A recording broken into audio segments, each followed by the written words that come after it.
오늘 이 읽은 본문은 솔로몬이 성전을 하나님께 봉헌하면서 드린 봉헌 기도의 마지막 부분입니다. 기도가 굉장히 긴데 그 중에 마지막 부분인데, 실은 이 기도가 가장 마음에 두었던 기도가 아닐까라는 생각이 듭니다. 정말 솔로몬이 이 성전을 하나님께 지어드리고 난 다음에 정말 이곳이 정말 이런 곳이 되게 하여 주시옵소서라고 간절히 기도하는 거예요. 실은 이것은 솔로몬의 바람입니다. 이 성전이 이런 곳이 되기를 원하는 바람인데, 실은 이것이 바람으로 끝나는 것이 아니라 우리가 이제 다음 주에 보겠지만 이 바람에 대해서 하나님께서 그렇게 해주시겠다라고 응답을 하셔요. 그러니까 단순하게 이것은 솔로몬의 기도가 끝나는 것이 아니라 교회는, 성전은 이런 축복이 있는 곳이다. 이런 역사가 있는 곳이다. 이런 은총이 있는 곳이다. 우리가 그렇게 받아들이시고 이 기도를 읽어주시면 훨씬 더 깊이 다가오지 않을까라는 생각이 듭니다. 교회, 정말 최후의 보루예요. 최후의 보루는 더 이상 갈 데가 없는 겁니다. 근데 이게 갈 데가 없는 것에서 끝난다면 그냥 거기가 죽는 장소가 되겠지만, 이 최후의 보루인 성전과 그리고 또 오늘날의 교회는 그곳에서 이제까지 해결되지 않는 문제가 없고, 그곳에서부터 더 이상 절망이라는 단어는 완전히 사라지고 새로운 시작이 되어질 수 있는 정말 놀라운 은총이 있는 곳이 바로 성전이고 교회입니다. 그래서 우리가 생각하는 이 최후의 보루는 그냥 거기 죽는 곳이 아니라 정말 뭐든지 가능한 곳이에요. 우리가 이 교회가 있고 성전이 있다라고 하는 것은 정말 우리 성도들에게 큰 축복이고요. 하나님께서 이 땅에 많은 교회들을 세워주셨다라는 것은 이게 얼마나 큰 이 땅을 향하신 하나님의 큰 계획과 은혜인지 우리는 깊이 새겨야 됩니다.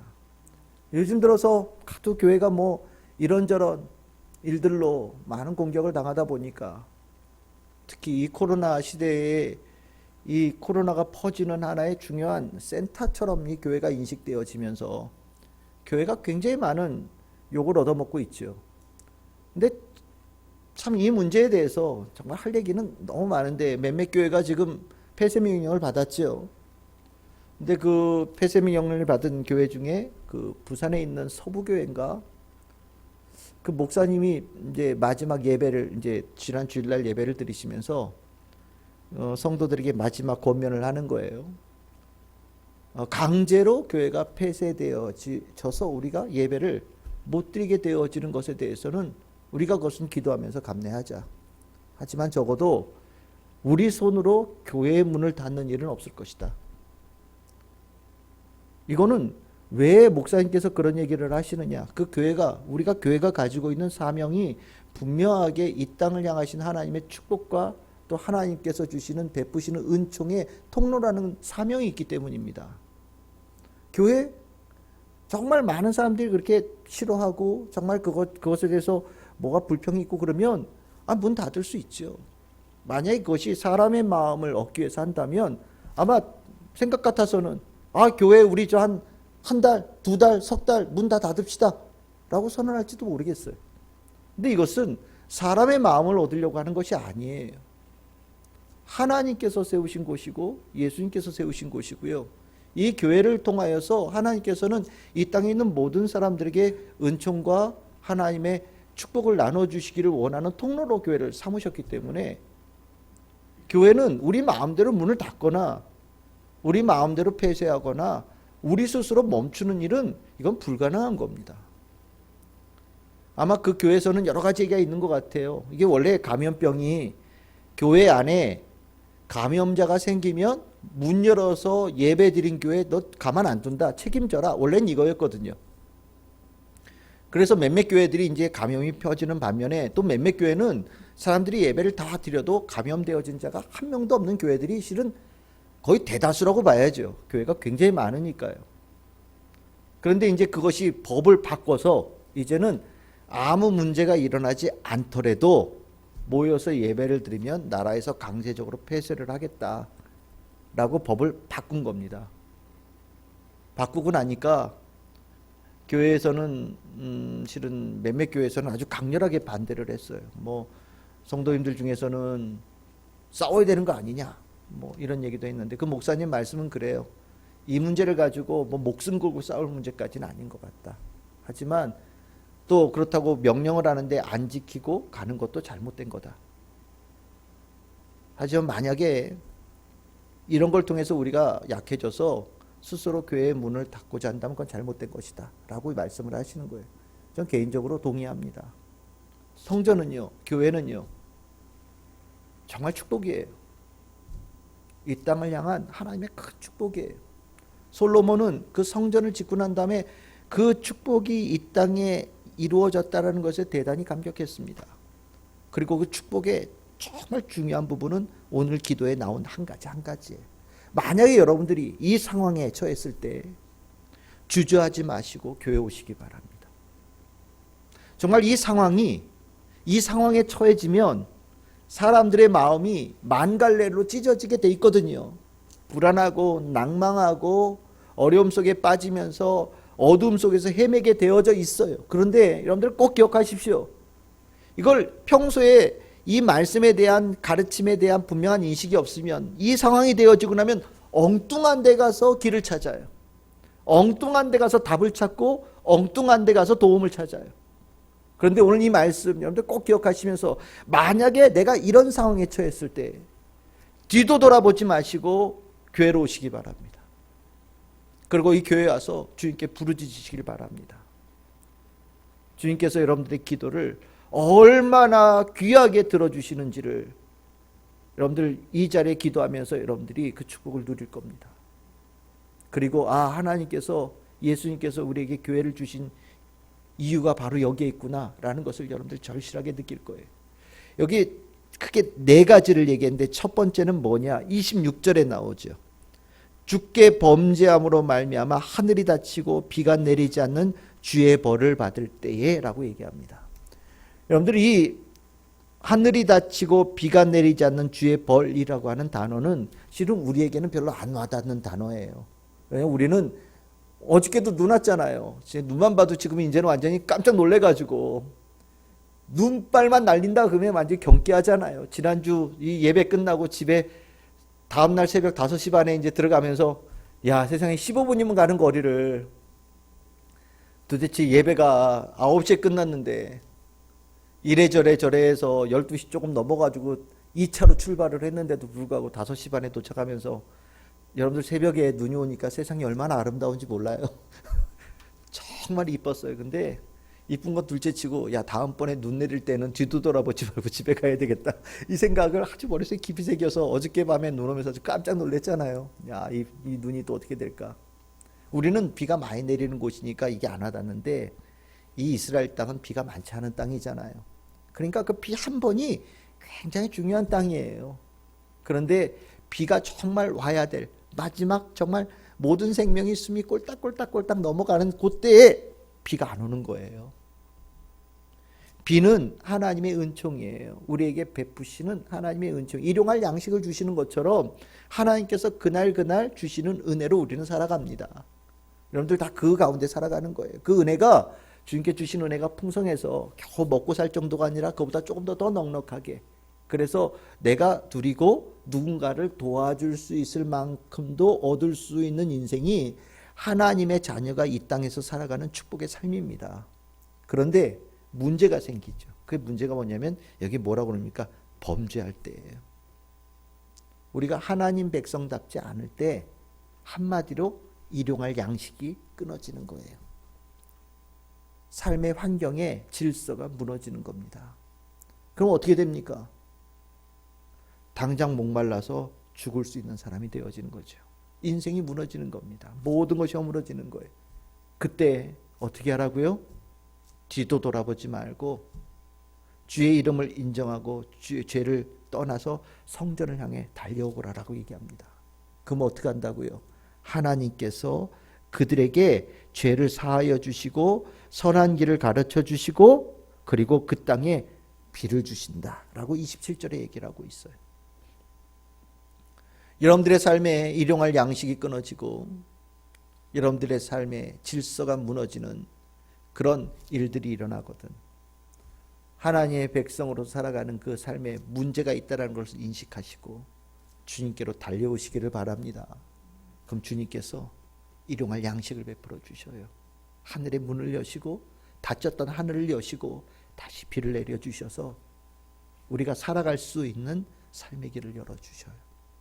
이게 우리에게 주신 이 교회 성전의 축복의 첫 번째 모습입니다.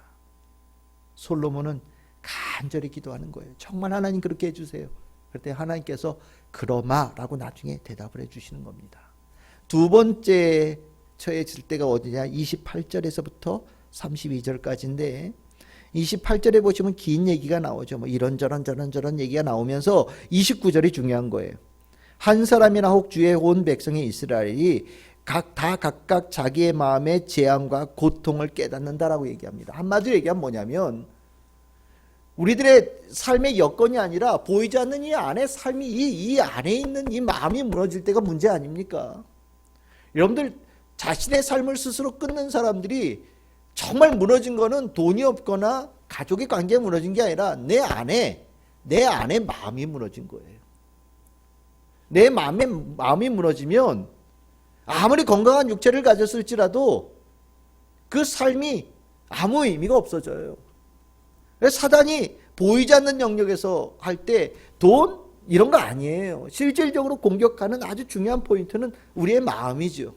참 1월, 2월이 우리들의 살아갈 때 힘든 달입니다. 왜 그러냐면 이 겨울이 해도 짧고요. 날씨도 춥고 그러니까 잘 못 나가잖아요.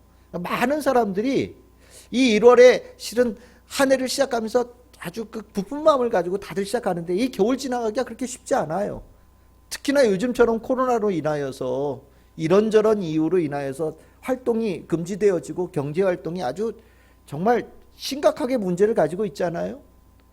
실은 있는 사람들은 좀 넉넉한 사람들은 이 코로나 시대에 별 문제 없습니다. 근데 이 코로나 가지고 있는 문제가 양극화가 점점 심해진다라는 거예요. 그렇지 않아도 우리나라가 양극화가 심해져서 빈부의 격차가 너무 극심하게 심해져서 사회적인 갈등의 요소가 굉장히 커진 나라거든요. 근데 요즘 들어서 이 코로나로 인하여서 사회적인 양극화가 더 깊이 패였어요. 양극화가 깊이 되어지고 나면 어떤 일이 벌어지느냐? 약한 사람들, 없는 사람들의 마음이 완전히 무너집니다. 춥고 어둡고 소망이 일어나지 않고 답답하고 내가 움직일 수 있는 여건이 하나도 없게 되어질 때, 정말 요즘 같은 때는 사단의 역사하기가 딱 좋은 때지요. 그래서 수많은 사람들이 요즘에 우울하다고 난리예요. 제가 뭐 우리 교회 성도들한테도 가끔 안부 전화를 하지만 마음속에 이렇게 좀 몸이 불편하시거나 혼자 계시거나 이런 분들에게는 교회를 떠난 분들한테도 가끔 연락을 합니다. 가끔 연락을 하면 그 중에 어떤 성도님들은 정말 작년 가을에 전화 받았을 때 목소리와 정말 요번에 했을 때 목소리가 완전히 달라진 목소리를 들어요. 그 입에서 목사님 제가 아무 쓸모가 없어졌어요. 막 이런 얘기도 들리면 참 이게 목사 입장에서는 전화를 끊고 난 다음에 기도를 안 할 수가 없어요. 그 마음이 무너지는 소리가 멀리 떨어져 있지만 저에게 들리는 것 같거든요. 근데 여러분들 기억하십시오. 내 마음 무너질 때 그 누구도 내 마음 무너진 마음을 세워줄 수 없지만 무너진 마음을 가지고 주님께 달려오면 주님께서 그 마음에 다시 세워주는 축복을 주십니다. 오늘 여기 보시면 30절에 보시면 이렇게 나오죠. 주님만이 홀로 사람의 마음을 아십니다. 이렇게 얘기합니다. 하나님은요, 다른 사람들은 내 옆에 있는 사람도 내 마음이 무너진 걸 모르는데 하나님은 내 마음의 상태를 정확하게 알고 계셔요. 그래서 어디부터 세워서 어디를 보수해주고 어디를 고치고 어디를 메꿔줘야 되는지를 하나님은 세세하게 아셔서 그 마음을 다 만져주신다라는 거예요. 그 만져주심의 은혜를 잊게 되어지면 용기를 가지고 날이 깜깜하고 코로나가 아무리 극심하게 움직이고 여러 가지 추위가 몰아치고 내 삶의 여건들이 어려워질지라도 이 안에 마음은 든든하게 딱 서 있고 그 주님께서 주시는 은혜의 기회가 딱 되어졌을 때 힘차게 다시 시작할 수 있는 사람이 되어질 수 있다는 거죠. 이거 굉장히 중요한 겁니다. 여러분들의 마음은 하나님이 아셔요. 믿으시길 바랍니다. 내 옆에 있는 사람도 몰라요. 내 아내도 모르고 내 남편도 모릅니다. 내 자식도 몰라요. 내 어머니 아버지도 내 마음을 모릅니다. 하지만 하나님은 여러분들의 마음을 아셔요. 성령님은 여러분들의 마음을 알고 계셔요. 그리고 기다리고 계셔요. 무엇을요? 성전으로 나와서, 교회로 나와서 주님 앞에 간구하기를 주님께서 기다리신단 말이죠. 그리고 그 마음에 부활의 역사를 주십니다. 그 마음이 다시 살아날 수 있는 역사를 주신다는 거예요. 그러면 우리는 다시 주님께서 주시는 새 힘을 가지고 힘차게 살아갈 수 있는 인생이 되어질 수 있다는 것. 여러분들 성전에 주신 큰 축복이라는 것을 꼭 기억하시고, 여러분들 그 어려울 때도 주님께 나오는 성도들 다 되시기를 바랍니다. 세 번째로 나옵니다. 32절입니다. 33절까지 나오는데, 주의 백성 이스라엘에게 속하지 않는 이방인들에 대해서도 이렇게 얘기를 합니다. 여러분들 이방인이라고 하는 것은요, 유대인들에게는 하나님 믿지 않는 사람들이니까 구원이 없는 사람들이에요. 또 그냥 이렇게 얘기합니다. 하나님이 늘 보실 때 꼴보기 싫은 일만 골라서 하는 사람들이에요. 복받을 구석은 요만큼도 없는 사람들이에요. 아니, 하나님 믿는다고 하는 백성들은 오히려 때로는 저주도 하고 조롱도 하고 핍박도 가했던 사람일 수도 있어요. 하여튼 어쨌든 간에 지금까지 살면서 하나님께서 보시기에 좋은 모습은 하나도 없었던 사람을 아주 극단적으로 머릿속에 그리셔도 됩니다. 그런데 그 사람이 어느 날 어떤 일이 있었을 간에 하나님 앞에 내가 나아가서 내 기도를 주님께 외쳐야 되겠다. 내 소망, 내 소원을 들어줄 때가 아무데도 없다라는 완전한 그 인식 속에 하나님 앞에 나가서 내가 이제까지 한 번도 불러보지 않았던 하나님 앞에 나가서 하나님의 이름을 불러야 되겠다는 마음을 들 때가 있다라는 거죠. 그러면 하나님이 어떤 분이시냐? 그가 이제까지 한 번도 하나님 보시기에 이쁜 짓 안 했던 사람일지라도 교회에 나와서 성전에 나와서 주님께 기도하는 그 모습 하나만 보시고 하나님께서 그를 안아주시고 붙잡아 주시고 하나님의 자녀로 삼아주신 역사가 있다라는 겁니다. 그게 교회와 성전의 큰 축복이에요. 공간에 있는 축복이죠. 우리가 하나님의 자녀가 되기 위해서 유대인들은 여러 가지 절차들이 있었잖아요. 우리 주일날도 나눴지만 뭐 율법도 지켜야 되고 할례도 받아야 되고 뭐 여러 가지 절차를 거쳐서 하나님의 백성 그 상태를 유지하기 위해서 굉장히 노력했던 사람들이에요. 그런데 그 모든 절차를 다 뛰어넘는 길이 어디에 있다고요? 성전에 있다라는 거예요. 이게 얼마나 귀한 데입니까? 완전한 마스터키예요. 무슨 짓을 하든 주님 앞에 나와서 무릎 꿇고 기도하는 자는 용서해 주시고 그를 하나님의 자녀로 삼아 주신다라는 거예요.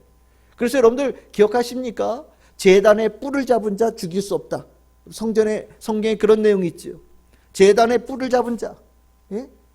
무슨 나쁜 짓을 죽일 짓을 했어도 성전의 뿔을 탁 잡는 자는 그는 죽일 수 없어요. 그 공간이 가지고 있는 축복이에요.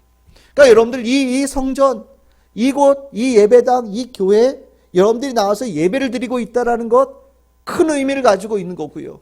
오늘 함께해 주신 성도님에게도 그 은혜가 특별하게 임하리라고 저는 믿습니다.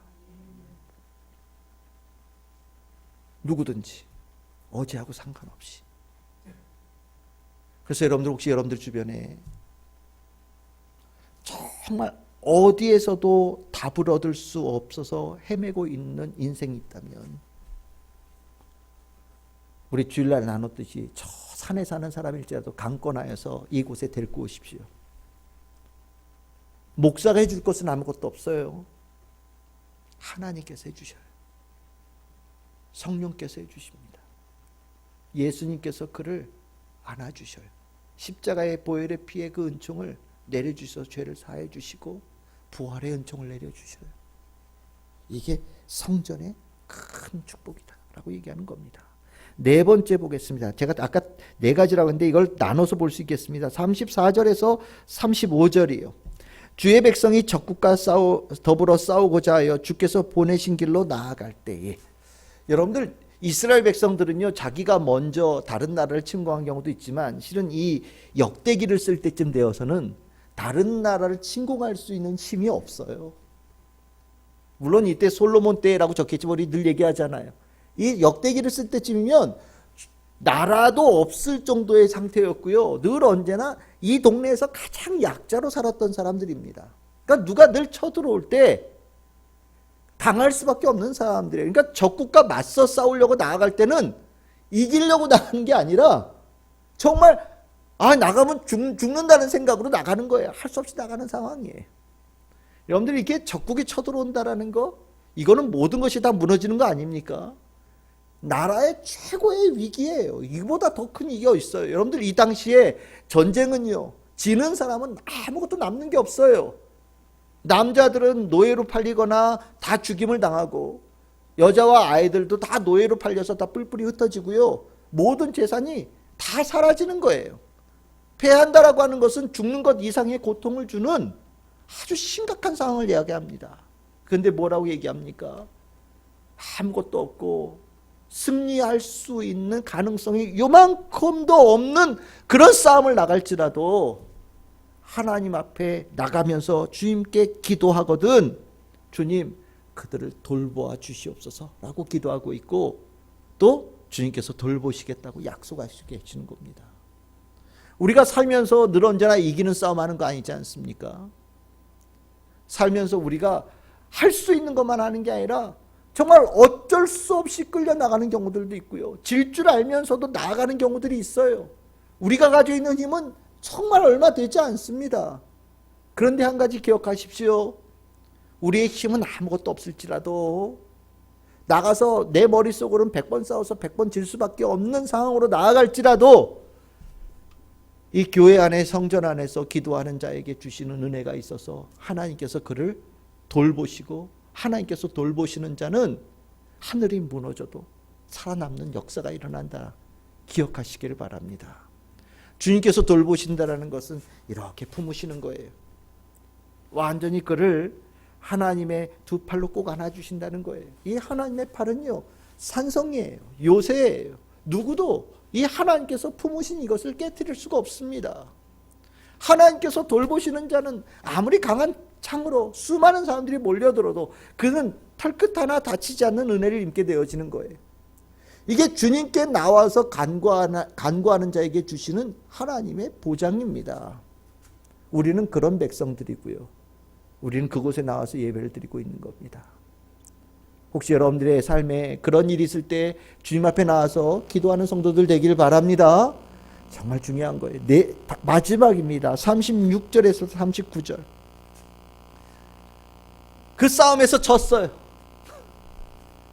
하나님 앞에 싸우러 나가면서 기도 안 했던 것 같아요. 범죄하였는데도 불구하고, 하늘이 닫혔는데도 기도하지 않고, 마음이 무너졌는데도 불구하고 하나님께 기도하지 않고, 이방인들도 나와서 하나님께 답을 구하는데 하나님 백성이 하나님께 답을 구하지 않고 정말 아무것도 안 한 것 같아요. 그 결과는 어떻게 되겠습니까? 정말 최악으로 전락되어진 거죠. 포로로 끌려가고 먼 곳에 끌려가서 집으로부터 완전히 떠난 자가 되어지고 다시 돌아올 수 없는 잊어버린 자, 방황하는 자가 되어지는 거예요. 무슨 희망이 있겠어요? 평생 노예로 일하다가 핍박받다 죽는 인생밖에 남은 게 없어요. 그러면 우리는 어떻게 생각하겠습니까? 끝이라고 생각하겠죠. 이제 가능성을 몇 단계가 있었는데 그 몇 단계를 다 놓친 거예요. 예? 적어도 4개의 단계를 놓친 거예요. 그때 했으면 돌아갈 수 있었는데, 그때 했으면 돌아갈 수 있었는데, 그때 했으면 돌아갈 수 있었는데 그 단계를 다 놓친 거예요. 그럼 어떻게 됐냐? 정말 완전히 모든 것이 끝나버린 인생이 되어졌어요. 그런데 그때에도 성전과 교회는 살아있다라는 거죠. 저 멀리 도저히 성전에 올 수 있는 상황이 되지도 않아요. 도저히 교회에 올 수 있는 상황도 되지 않아요. 아주 완전히 멀리 떨어져 있어요. 하지만 그가 교회를 향하여서, 성전을 향하여서, 하나님을 향하여서 기도하고 죄를 용서하기를 구하고 하나님께 간절히 구하게 되어지면 하나님께서 그 기도를 들어주신다라는 겁니다. 그리고 그걸 어떻게 하느냐? 다시 그 성전으로 데리고 오신다라는 거예요. 그가 돌아와서 하나님, 제가 진작에 이렇게 돌아왔어야 되는데 그 모든 기회를 놓치고 이렇게 늦게 왔습니다. 하나님, 저 정말 밉지요. 하나님, 정말 저 구제불능이지요. 정말 저는 완전히 망가진 인생 맞지요? 하나님 보시기에 제일 미운 자식 맞지요? 라고 하나님께 얘기할 때 하나님은 그것에 대해서 뭐라고 얘기하시냐? 아니다. 기회 다 놓쳐서 먼 데까지 끌려가서 완전히 망가지고 완전히 못생겨진 모습으로, 완전히 미워진 모습으로, 완전히 인생이 끝난 모습으로, 처참한 모습으로 내 앞에 서 있지만 하나님께서는 그 모든 것에 대해서 39절 끝에 뭐라고 되어 있습니까? 용서하신다라고 하죠. 내가 너를 늦었지만 내 앞에 온 이상 용서받기에 이미 지나버린 뒤늦음은 없다라고 얘기하시는 거예요. 됐어. 앞에 왔으면 됐어. 비록 늦었지만 이제부터 시작하면 돼. 내가 너를 용서하나. 하나님께서 이 성전을 통해서 그것을 약속하신다라는 거예요. 솔로몬은요, 하나님 앞에 몇 중에 지금 용서에 돌아갈 길을 만든 5가지를 만든 거예요. 한 번 돌아올 수 있는 길, 2번 돌아올 수 있는 길, 3번째, 4번째, 5번째, 무한입니다. 어떻게 됐든 교회에 와서 성전에 와서 기도하면 하나님 용서해 주시기를 바랍니다. 저는 이 성전이 그런 성전이 되어지기를 소망합니다. 주님, 하나님 약속해 주시옵소서. 근데 하나님께서 거기 약속해 주셨어요. 그러나 그러니 이 교회는 이 땅의 최후의 보루 맞죠. 우리 인생의 최후의 보루 맞죠. 정말 그 어디에서도 해결할 수 없는 최고의 은총이 이 교회에 있다라는 것 여러분들 아시겠지요? 여러분들의 인생의 최고의 보물, 물론 하나님 예수님의 자녀가 됐다는 건 보물입니다. 그런데 그것과 연관되어서 여러분들 손에 있는 성경 최고의 보물이고요. 그리고 이 교회에 속해 있는 이 교회 주님께서 주신 최고의 보물이에요. 우리는 그래서 이 성전 사랑하고 이 교회 사랑하면서 우리에게 맡겨진 사명을 감당하기 위해서 어떤 어려움을 짊어지고서라도 가는 거예요. 제가 이제 가끔 오래간만에 전화하는 친척들하고 전화하면 그 얘기, 이제 저한테 이제 뭐 손위의 뻘들은 늘 언제나 이제 이름을 부르지 않습니까? 동환아, 너 아직도 개척교회 하냐? 예. 그분들의 말은 꼭 그래. 아직도 하냐? 뭐 이런 얘기를 해요. 아직도 하냐? 야, 너 참 대단하다. 뭐 대단하긴 해. 이게 사명이니까. 믿지 않는 사람들에게 교회, 개척교회를 한다라는 것, 교회를 이렇게 한다라는 것, 정말 이건 미친 짓 같죠. 야, 그 시간에 그 힘이 있으니까 돈을 벌던지 딴짓을 하지 왜 거기다 인생을 다 쏟고 있냐. 누가 보기엔 가장 미친 짓처럼 보일지 모르지만 아니죠. 교회가 가진 사명이 있어요. 이 교회를 통해서 하나님께서 베풀고자 하는 축복이 있어요. 그걸 알고 있기 때문에, 그걸 또 저에게 영광스럽게 맡기셨기 때문에 내 인생을 다 걸고 교회를 지키고 교회를 세우고 하나님 말씀을 전하는 거예요. 우리가 살아가고 있는 신앙의 가치가 이렇게 커요. 여러분들의 인생의 최고의 선물이자 최후의 보루가 교회입니다.